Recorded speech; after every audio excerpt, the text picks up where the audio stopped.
Associate editor Sukumar join అవుతున్నారు phone line లో మరిన్ని డీటెయిల్స్ తో. సుకుమార్, దీన్ని ఏ విధంగా చూడాల్సిన అవసరం కనిపిస్తోంది? అమెరికా హెచ్చరించినప్పటికీ ఇరాన్ ఎందుకు వెనక్కి తగ్గలేదు? ప్రస్తుత పరిస్థితి చూస్తుంటే ఇరాన్ ఒకవైపు దాడి చేస్తోంది, ఇజ్రాయెల్ ప్రతిచర్యకు సిద్ధమవుతోంది. ఏం జరుగుతోందంటారు? అంతర్జాతీయంగా ఇది ఏ విధంగా ఎఫెక్ట్ చూపించే అవకాశం కనిపిస్తోంది?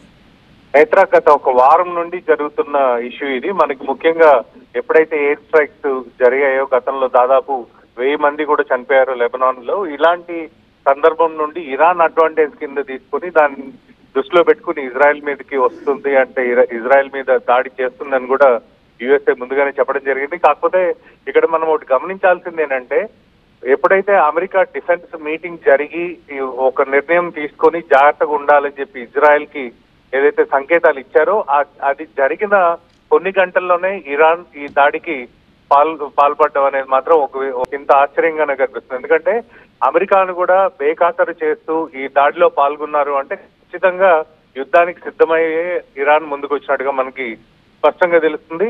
ఇందులో ముఖ్యంగా మనం గమనించవలసింది ఏంటంటే, ఈవెన్ ఐరన్ డోమ్ ఉన్నప్పటికీ కూడా ఏవైతే యునైటెడ్ నేషన్స్ సంబంధించి అంటే యుద్ధంలో వాడవలసిన వస్తువులు, వాడకూడని వస్తువులు, ఏవైతే బ్యాన్ చేసిన వస్తువులు ఉంటాయో అలాంటి మిజైల్స్ ను కూడా ఇరాన్ ఇప్పుడు ఇజ్రాయెల్ మీద ప్రయోగించినట్టుగా మనకి వార్తలు వస్తున్నాయి. కాబట్టి ఆ ఐరన్ డోమ్ కూడా వాటిని అడ్డుకోలేని పరిస్థితి అక్కడ మనకు కనిపిస్తుంది. అంటే ఒక మోతాదుకు మించి ఏదైతే ఈ ఫైర్ ఆర్మ్స్ యూటిలైజ్ చేస్తారో వాటినన్నింటినీ కూడా ఇరాన్ ఇజ్రాయెల్ మీద ప్రయోగిస్తున్నట్టుగా మనకి ఇప్పుడు జరుగుతున్న దాడిని బట్టి మనకు క్లియర్ గా తెలుస్తుంది.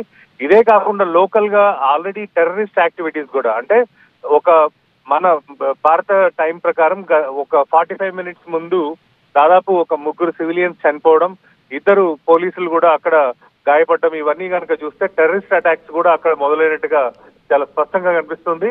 అక్కడ టైం ప్రకారం 8:30 అంటే అమెరికాలో మీటింగ్ 12:30 నుండి 1:30 వరకు జరిగితే కరెక్ట్ గా అమెరికా సమయానికి ఇక్కడ అంటే మనకి టెల్ అవీవ్ లో 8:30 గంటలకి ఈ దాడి, 8:30 గంటల సాయంత్రం ఈ దాడి జరిగినట్టుగా మనకు వార్తలు వస్తున్నాయి. అంటే దాన్ని బట్టి చూస్తే చాలా క్లియర్ గా అమెరికాకు కూడా తెలిసినప్పటికీ కూడా అమెరికా ఏదైతే సూచనలు ఇచ్చిందో, అంటే మాట్లాడుకోవాలి, ఇలా దాడి చేయడానికి అవకాశాలు ఉన్నప్పటికీ కూడా ఇరాన్ సమన్వయం పాటించాలని చెప్పి వార్నింగ్ ఇచ్చినప్పటికీ కూడా వాళ్ళు ఏమాత్రం దాన్ని పట్టించుకోలేదు. మరోవైపు అమెరికా కూడా ఇప్పుడు ఇజ్రాయెల్ కి సపోర్ట్ చేస్తాము, కావలసినంత ఫోర్స్ ను కూడా మేము అక్కడికి పంపిస్తున్నామని చెప్తున్నప్పటికీ కూడా అప్పటికే డ్యామేజ్ జరగాల్సింది. ఎందుకంటే ఇది ఎటుగాని టైం, నైట్ టైం కాబట్టి ఈ దాడులు జరిగే విషయంలో కావచ్చు, వీటిలన్నిటిలో ఇమ్మీడియట్ గా బాంబ్ షెల్టర్స్ లోకి పంపించే విషయాల్లో కావచ్చు, ఎంత జాగ్రత్తగా ఉన్నా కూడా ఇజ్రాయెల్లో దాదాపు ఇప్పటికే ఒక 300-400 మంది వరకు కూడా సామాన్య పౌరులందరూ కూడా చనిపోయారని చెప్పి వార్తలు వస్తున్నాయి. అంటే దీన్ని బట్టి చూస్తే ఈ రాత్రికి ఈ దాడులు మరింత ఉధృతమయ్యే అవకాశాలు చాలా స్పష్టంగా కనిపిస్తున్నాయి. మరోవైపు యునైటెడ్ అరబ్ ఎమిరేట్స్ యుఏఈ కూడా దీన్ని ఖండిస్తూ ఒక ప్రకటన విడుదల చేయడం జరిగింది. అంటే ఇజ్రాయెల్ మీద దాడిని ఖండిస్తూ కూడా మిగిలిన దేశాలను ఏవైతే సపోర్ట్ చేస్తున్నాయో వీళ్ళందరూ కూడా ఆల్రెడీ ఖండించడం మొదలు పెట్టారు. కానీ ఈ ఎంటైర్ ఎపిసోడ్ లో అంటే ఇరాన్ కి సంబంధించి రష్యా కూడా వెనకాల నుండి సపోర్ట్ చేస్తుందా ఇజ్రాయెల్ మీద దాడి చేయడానికి అనే విషయాన్ని కూడా చాలా క్లియర్ గా మనకి ఇంటర్నేషనల్ మీడియాలో కానీ వీటిల్లో వస్తున్న వార్తలను బట్టి అర్థం చేసుకోవచ్చు.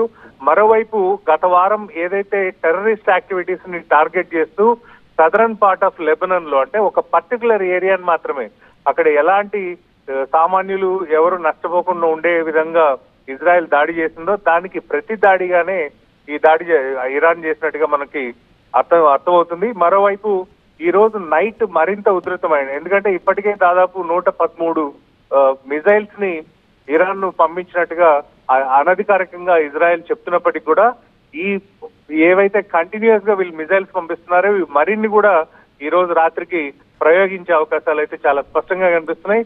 కానీ ఇమ్మీడియట్ గా ఇజ్రాయెల్ దీన్ని తిప్పికొట్టే ప్రయత్నం చేస్తుంది తప్ప ఇరాన్ మీదకి యుద్ధానికి ఇమ్మీడియట్ గా వెళ్లే అవకాశాలు మాత్రం మనకు చాలా తక్కువ కనిపిస్తున్నాయి. ఎందుకంటే మీరు చెప్తున్నట్టంటే ఇప్పుడిప్పుడే మనకు దృశ్యాలు కూడా వస్తూ ఉన్నాయి, టీవీ9 స్క్రీన్ మీద మనం చూస్తూ ఉన్నాం. ఎక్కడెక్కడ ఎటువంటి డ్యామేజ్ జరిగింది, ఎవరెవరికి ఇందులో గాయాలయ్యాయి, లేకపోతే అక్కడ రోడ్డు మీద పడిపోయిన దృశ్యాలు అసలు ఊహించడానికే చాలా కష్టతరంగా ఉంది. అన్ని మిసైల్స్ ఒక్కసారిగా వచ్చి విరుచుకుపడితే పరిస్థితి ఏ విధంగా ఉంటుందో మనం స్క్రీన్ మీద చూస్తున్నాం. అయితే డిఫెన్స్ లోకే ఇజ్రాయెల్ పడిపోతుందా? అమెరికా సహాయంతో ఏమైనా కోలుకుని వెంటనే అటాక్ దిగే అవకాశం ఉందా? ఎందుకంటే చర్యకు మేము సిద్ధం అంటూ ఇటువైపు ఇజ్రాయెల్ అధికారులు కూడా చెప్తున్నప్పటికీ అలాంటి మూవ్ ఏంటి మనకి కనిపించడం లేదు. సో నెక్స్ట్ ఏంటి, ఏం జరగచ్చు అంటారు? ముఖ్యంగా ఇది డే టైం కాకుండా ఎప్పుడైతే ప్లాన్డ్ గా ఈవినింగ్ అంటే నైట్ టైం చేశారో దీన్ని బట్టి ఇమీడియట్ గా డిఫెండ్ అయ్యే పరిస్థితులు ఇప్పుడు ఉంటాయి తప్ప ఇమీడియట్ గా ప్రతి దాడికి దిగే అవకాశాలు ఈ రోజు రాత్రికి జరిగే అవకాశాలు మాత్రం చాలా తక్కువ ఉన్నాయని చెప్పాలి. ఎందుకంటే మిజైల్స్ ఒకటో రెండో కాదు, కొన్ని వందలు ఇజ్రాయెల్ వైపు వస్తుండటంతో వాటిని డిఫెండ్ చేసే పరిస్థితుల్లో ఆల్రెడీ ఎంత డిఫెన్సివ్ మెకానిజం ఉన్నప్పటికీ కూడా వాటిని ఆపలేకపోతున్నాయంటే ఇది అగ్రెసివ్ ప్లానింగ్ ఇరాన్ చేసినట్టుగానే చాలా స్పష్టంగా కనిపిస్తుంది. దట్టు ఇప్పుడు మళ్ళీ మనకి ఎగ్జిస్టింగ్ ఫోర్సెస్ కాకుండా కొత్త ఫోర్సెస్ అమెరికా నుంచి రావాలన్నా కూడా కాస్త సమయం పట్టే అవకాశం ఉంటుంది. కాబట్టి డెఫినెట్ గా ఈ రోజు రాత్రికి మాత్రం ఇజ్రాయెల్ ప్రతి దాడి చేసే అవకాశం మనకి చాలా తక్కువ కనిపిస్తుంది. ఎందుకంటే సుకుమార్, అమెరికా ముందుగానే హెచ్చరించింది కదా ఇజ్రాయెల్, ఈ నేపథ్యంలోనే కాస్త అలర్ట్ చేసింది ఆ దేశ ప్రజల్ని. సో ఎందుకని ప్రిపేర్డ్ గా లేదనుకోవాలి? ఈ విషయంలో ఇజ్రాయెల్ కొంచెం ఓవర్ కాన్ఫిడెన్స్ తోనే ఉందని అనుకోవాలి. ఎందుకంటే గత 2 దాడులు ఏవైతే చేశారో వాటిల్లో కూడా వీళ్ళే సక్సెస్ఫుల్ గా పై చేయి కింద మనకు కనిపిస్తూ వచ్చింది. కానీ ఇరాన్ ఇంత పెద్ద ఎత్తున దాడి చేస్తుందా అనేది మాత్రం వీళ్ళు ఎక్స్పెక్ట్ చేయలేదు. దట్టు అమెరికా ఇంటెలిజెన్స్ దగ్గర ఈ వార్త ఉన్నప్పటికీ కూడా ఆ వార్త తెలిసి ఎప్పుడైతే అమెరికా ఇరాన్ ని హెచ్చరించిందో ఆ హెచ్చరికలతోటి కాస్త ఆగుతారని కూడా ఇజ్రాయెల్ భావించుండొచ్చు. కానీ ఏదేమైనప్పటికీ కూడా ఇప్పుడు ప్రస్తుతం ఇజ్రాయెల్ ముందున్న ఛాలెంజ్ ఏంటంటే కామన్ పీపుల్ ఎవరైతే ఉన్నారో, అక్కడ పౌరులు ఎవరైతే ఉన్నారో వాళ్ళందరినీ సేఫ్ గా బాంబ్ షెల్టర్స్ లోకి షిఫ్ట్ చేయడం, తర్వాత మేజర్ డ్యామేజ్ జరగకుండా ఏవైతే మిజైల్స్ వస్తున్నాయో వాటిని అడ్డుకోవడానికి ప్రయత్నం చేయడమే వాళ్ళ ప్రధాన కర్తవ్యంగా కనిపిస్తుంది.